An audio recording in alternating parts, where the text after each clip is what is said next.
विश्व प्रवक्ते संजय राऊतने आज पुन्हा एकदा आपल्या आखलीचे तारे तोडलेले आहेत।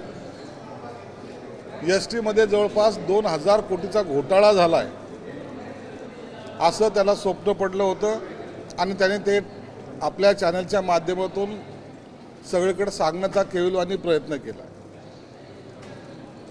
2000 कोटीचं टेंडर जे निघलंच नाही, जे प्रशासकीय मान्यतेतच अडकलं, ज्या गोष्टीचं टेंडर झालं नाही, ज्याची वर्क ऑर्डर झाली नाही, तर त्यात घोटाळा झाला असं एक वेगळं तत्वज्ञान त्या बिंडोक माणसाने तुमच्यासमोर मांडायचा प्रयत्न केला।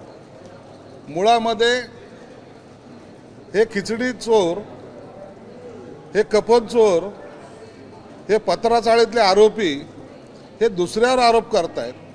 मला वाटतं मी अनेक वेळा सांगितलं की संजय राऊत बोलले म्हणजे काहीतरी चुकीचंच बोलणार हे त्यांचं ठरलेलं आहे आणि असे आरोप करून स्वतःचा TRP वाढवणं, स्वतःला प्रसिद्धी घेणं हे त्याच्या एक सवयीचा भाग झालेला आहे।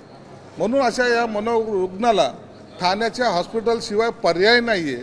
मी शिंदे साहेबाला सुद्धा सांगेल की तुमचं सुसज्ज जे हॉस्पिटल आहे त्यामध्ये या अशा मनोरुग्णाला समावेश करून घ्या, तिथं त्याला आराम करू द्या आणि असा कोणताही घोटाळा एस टीमध्ये झाला नाही हे मी तुम्हाला खात्रीलायक सांगतो। दुसरीकडे संजय राऊत असं म्हणतात की ज्या पद्धतीने उद्या बाळासाहेबांची जयंती आहे, काही आमदार तुमच्या संपर्कात असल्याचं सांगितलं, राजकीय भूकंप होईल असं बोललं जातं त्या ठिकाणी, तर दुसरीकडे पुढापुढचं राजकारण होऊ नये असं देखील बोललं। परवा संजय राऊतने एक स्टेटमेंट केलं होतं की उदय सामंत हे 20 लोकांचा गट घेऊन काहीतरी नवीन उदय करणार आहेत, परंतु आज जर पाहिलं तर त्याच्याच तंबूमध्ये घबराट झालेली आहे। त्यांनी हे आज स्टेटमेंट केलं की ते दावसमध्ये बसून सुद्धा आमचे लोक फोडायला लागलेले आहेत। याचा अर्थ असा आहे की यांच्यामध्ये आता जे काही हालचाल चालू आहे त्यामुळे निश्चित एवढं आहे, त्यांच्यातले आमदार आमच्या संपर्कात आहेत, आमच्याकडे ते येण्याच्या मनस्थितीत आहेत, परंतु शिंदे साहेब त्यावर योग्य निर्णय घेणार आहेत। तेही आहेत, काँग्रेसचे आहेत, काही पदाधिकारीसुद्धा आहेत। काही पदाधिकाऱ्यांचा प्रवेश मी स्वतः 25 तारखेला शिंदे साहेबांच्या उपस्थितीत जालन्याला घेणार आहे।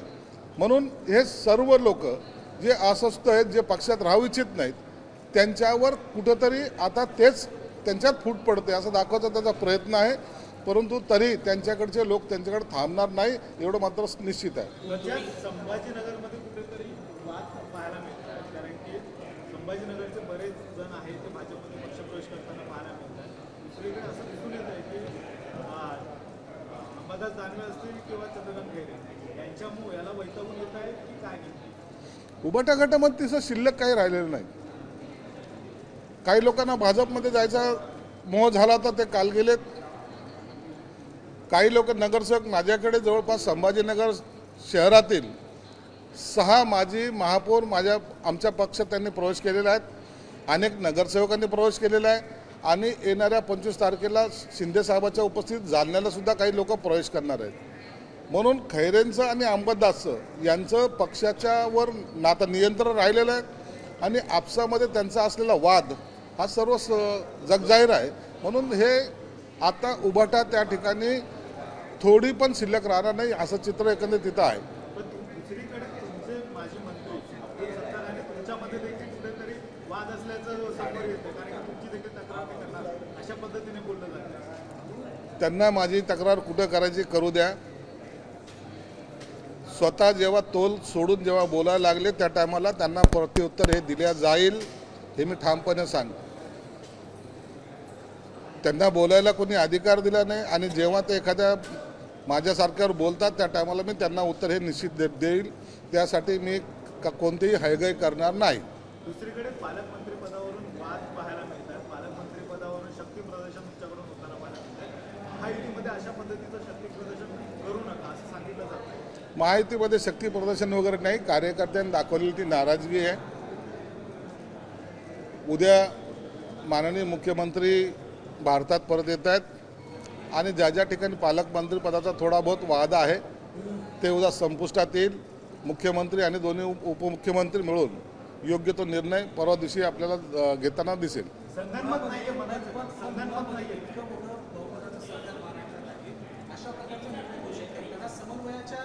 नंतरच तो निर्णय घोषित केला असेल, मात्र तो निर्णय मागे घेण्याची नामुष्की सरकारवर का अवलंबली? नामुष्की वगैरे नाही. एखादा निर्णय माणूस आहे, एखादा निर्णय इकडचा तिकडं होऊ शकतो. म्हणून त्यामुळे एकदम महायुतीमध्ये काहीतरी भांडण चाललेत किंवा त्या एकमेकाबद्दलचा राग संताप आहे अशातला काही भाग नाही.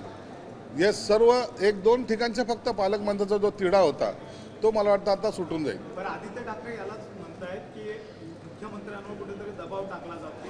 आदित्य ठाकरे मुख्यमंत्र्यांची बाजू घेतायत. परिवर्तन का होतं? आदित्य ठाकरे असेल का सकाळचा भोंगा असेल, आता यांना कुठेही पर्याय नाही. काल सिल्वर ओकवर जाऊन यांनी काय तर चरण स्पर्श करून आलेले आहेत.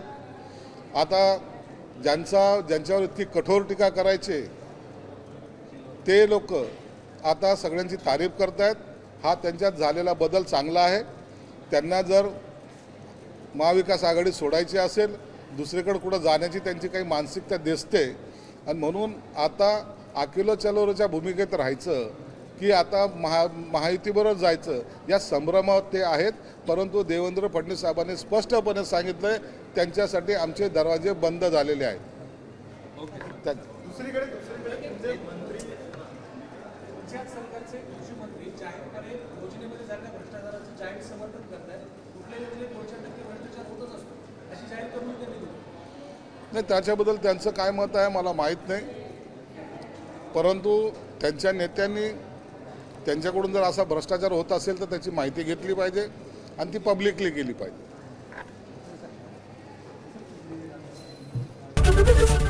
एबीपी माझा, उघडा डोळे बघा नीट.